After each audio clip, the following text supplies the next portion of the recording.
or the National Assembly, where we have the upper house and the lower house. Once they are made laws, these laws are carried to the executive. What is the main function of the executive? The main function of the executive is to enforce a law which has been made from the parliament.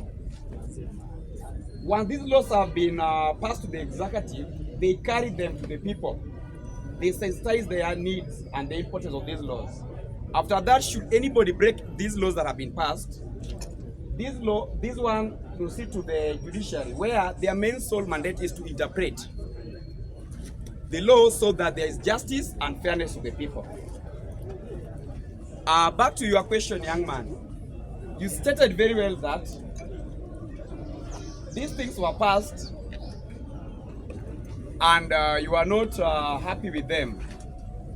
Let me tell you one thing. The main sole mandate of legislature, apart from just making law, we have what's called representation.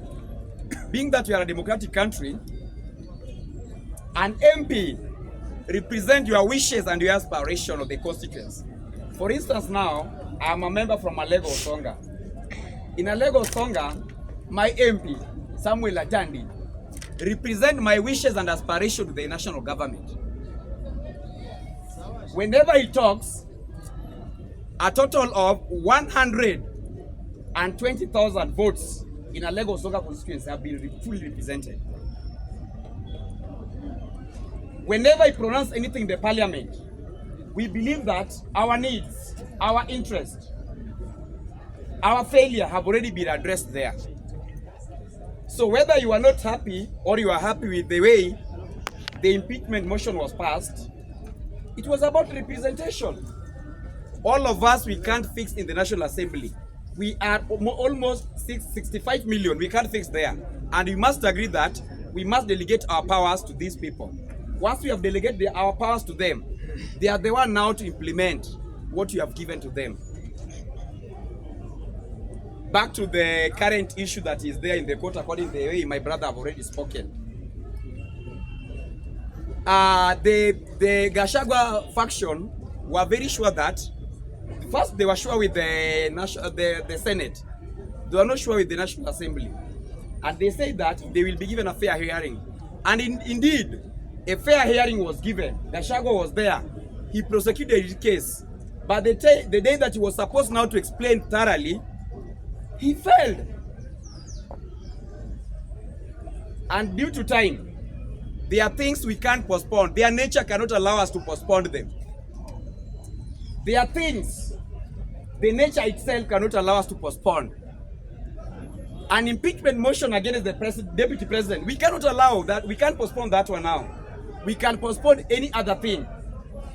Should anything happen to the president, then we don't have the deputy president, we'll be in a constitutional crisis. Because we'll have two deputies, we'll be scrambling for that opportunity. What will happen? So they said very well that they are sure of court, assembly. Assembly has already done their work. It has now to the court. Now, they are now against the three bench that were constituted by the Supreme Court judge. My question to them, do you want to be the Supreme Court judge? You can't be the player at the same time you want to be the referee. You decide one thing, either be a player or be a referee. The referee is Chief Justice Martha Koome. The way during our time, we disagree with the court by respecting the ruling. 2022, our 11-point agenda, our petition, were quashed, term null and void, hot air. We disagree, but we respect the ruling of the court. And that's called democracy, as defined by Abraham Lincoln, the rule of majority. That's why the three bench judges that represent the entire justice that will be there, the court. So let them now accept the verdict that will be passed there. Number two, the other issue that my learned friend here talks about was about the constitution of the IBC. My brother, as per the 2010 constitution, it was really spelled out how IBC should be constituted. Whether we don't have commissioners does not mean that we don't have an IBC. IBC exists. That IBC that cleared these candidates in 2022, they were cleared. And I think they presented their papers, all they were cleared. Which IBC did you want to clear them again? If this candidate was clear 2017, he was found to be fit to hold any public office as MP. So long as you qualify to hold any constitutional office as an MP, you automatically qualify when you hold a bachelor degree. And I think they should question how he obtained his bachelor degree in law. These are professors of law. That is what they should go and question, but they should not question how the IBC passed there. Already, he was cleared by IBC 2022 general election. And that time, all the 6 commissioners were there. And as for now, we are still having IBC, it is there. The secretariat, that is one that carry all the functions. Information. That's what is there. So I don't know why you're arguing that this guy was not clear with the IBC. He was clear with the IBC. The only thing is to verify whether this guy met the requirement threshold of the Constitution. He met. There's a member with rising on a point of order.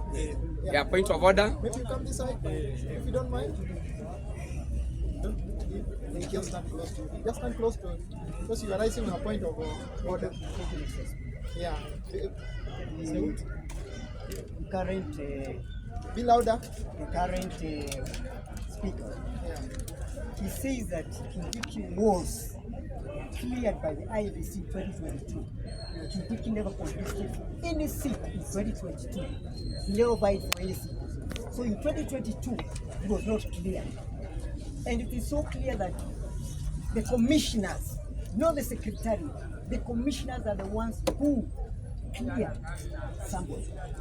And that is why there's a constituency they wanted to recall their MPs. And the secretariat said the IBC is not constituted. So don't keep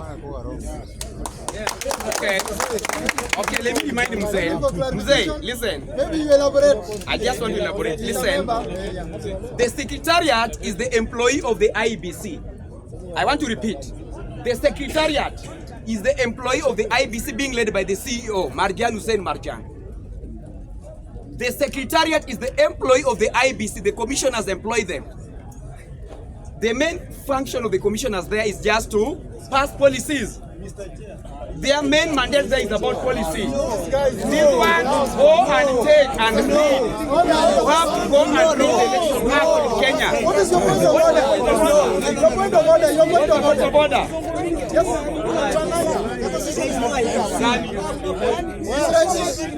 Let him clarify. Order. Yes. Kindly members. Order. Let him clarify. I would like to clarify this. Clarify. The member on the floor is misleading the House. Yes.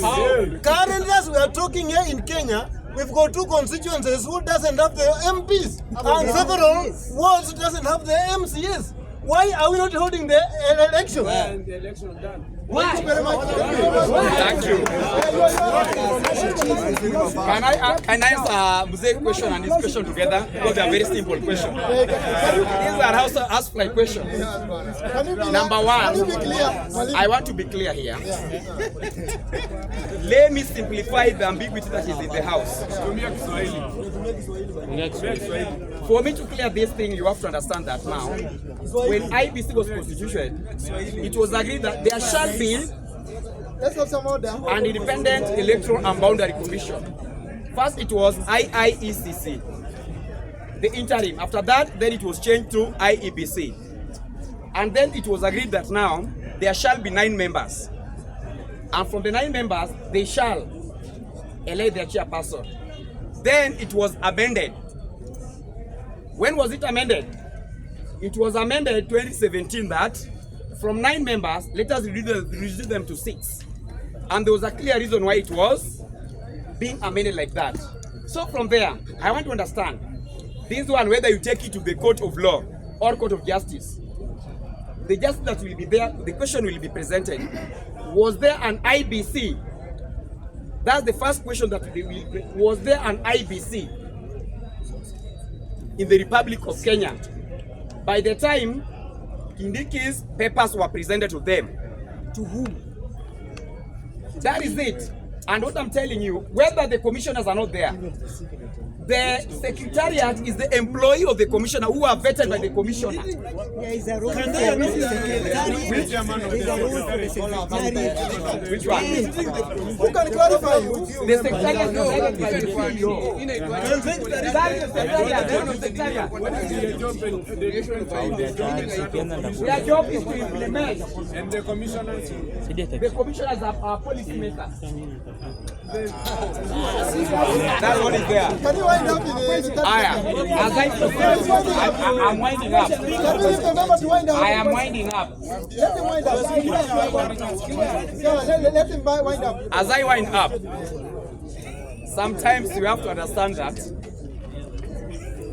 this our constitution that was promulgated 2010, it had some weaknesses, and it was agreed that 20% of it were not good, and that's why we were given time to see whether we can implement the part that were good, so that we implement. My brother, He's winding up. Sir, he's winding up. I will only answer that question when he presented a valid document to me, where I will also argue with that.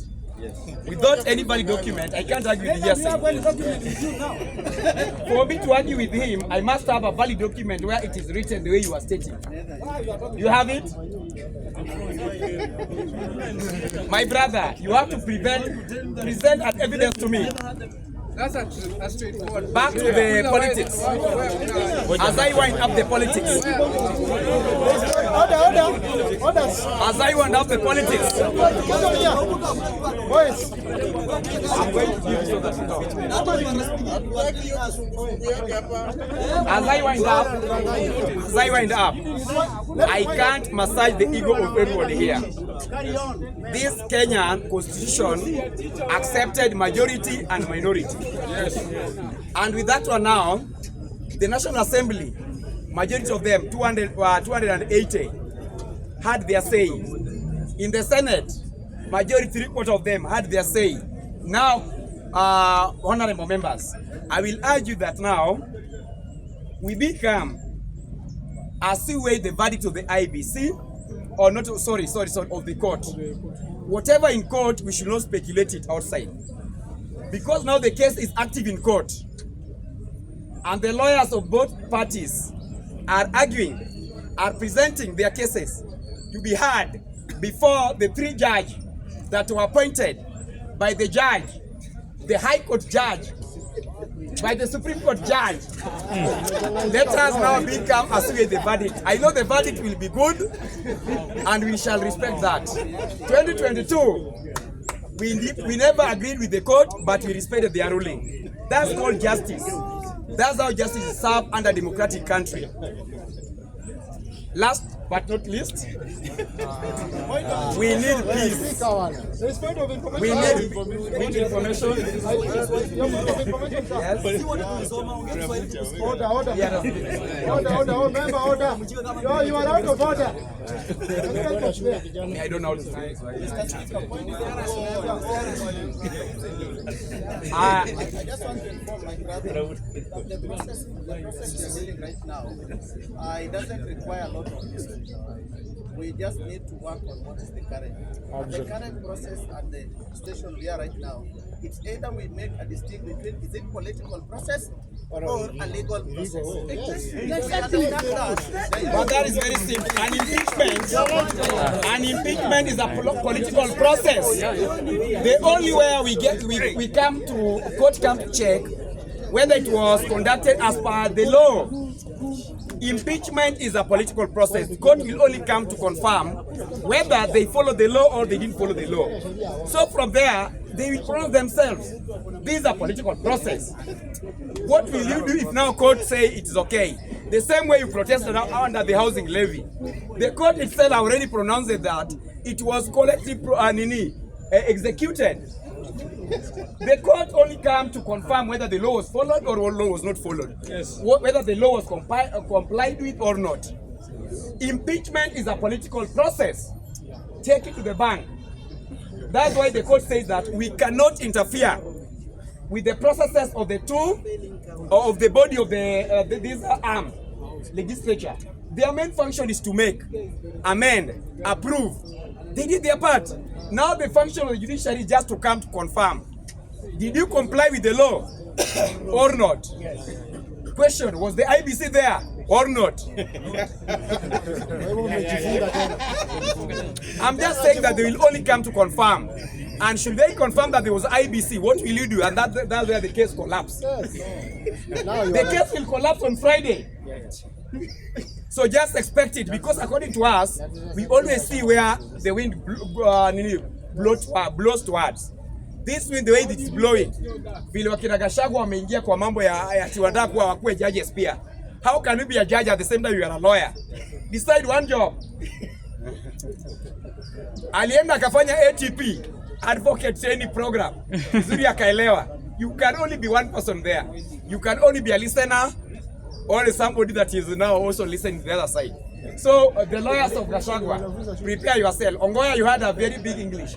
We want you now to speak English where now people who can speak English are there.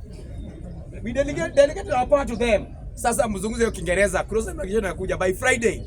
Court is going to pronounce themselves and prepare yourself. Prepare yourself. Prepare yourself. Me, I'm prepared. I am ready. So thank you with those remarks. Thank you,